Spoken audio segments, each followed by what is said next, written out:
Hey there. Since the beginning of foreign troop involvement in Syria, people have been predicting a quagmire for Russian, Turkish, and American troops in the country. What folks are thinking of here is what happened during the U.S. occupation of Iraq, a brutal insurgency that takes a politically unsustainable toll on the troops of the invading country.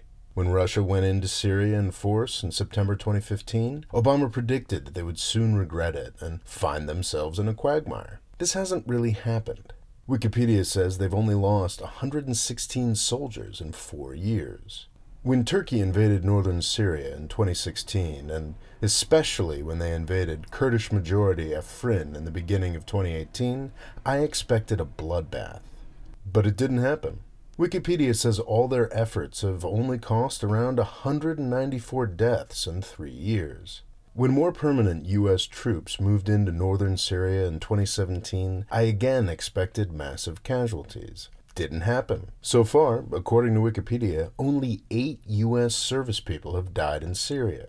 The much-predicted Syrian quagmire for these 3 countries has failed to emerge. The answer to this mystery is the fact that all of these foreign forces are insulated from fighting by the real actors in the civil war. The Russians have the Syrian army and Iranian troops and militias protecting them. The Turks, as we're seeing again this month, are protected by the jihadist militias that the U.S. and Turkey created to take down Assad. The U.S. soldiers have the Syrian Democratic Forces, the Kurdish-led militias that did the bulk of the fighting against the Islamic State. Up to this point, all of the real combatants in the Syrian civil war have known that their foreign soldiers are delicate flowers. If too many get killed, then their air support and their endless supplies of weapons could disappear all at once. That is why Syria hasn't been a quagmire for Russian, Turkish, and U.S. soldiers. They are probably the safest people in Syria. I think this may be about to change, though, and the quagmire for foreign troops in Syria may be about to begin.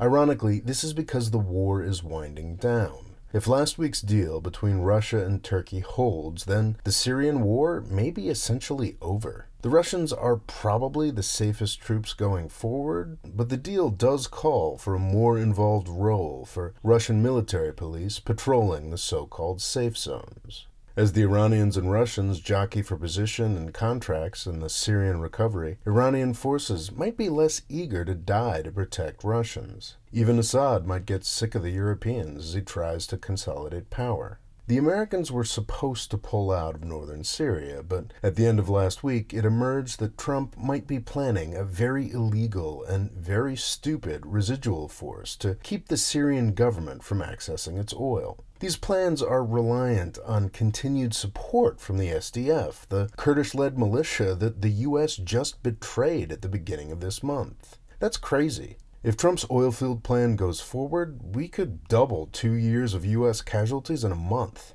But it is the Turkish soldiers that are probably the most vulnerable going forward. They don't just hold chunks of northern Syria directly, they also have a number of easily isolated outposts for the protection of Idlib, the rebel enclave carved out by CIA and Saudi money in 2015, which is now mostly run by al-Qaeda. This month has been good for Turkish relations with their jihadist rebels, but that could change pretty quickly. It's becoming clear that the main winner in last week's peace deal is the Syrian government that the rebels hate. As that becomes more obvious, the jihadist militias won't just get less likely to protect their Turkish patrons, they may actively start hunting them.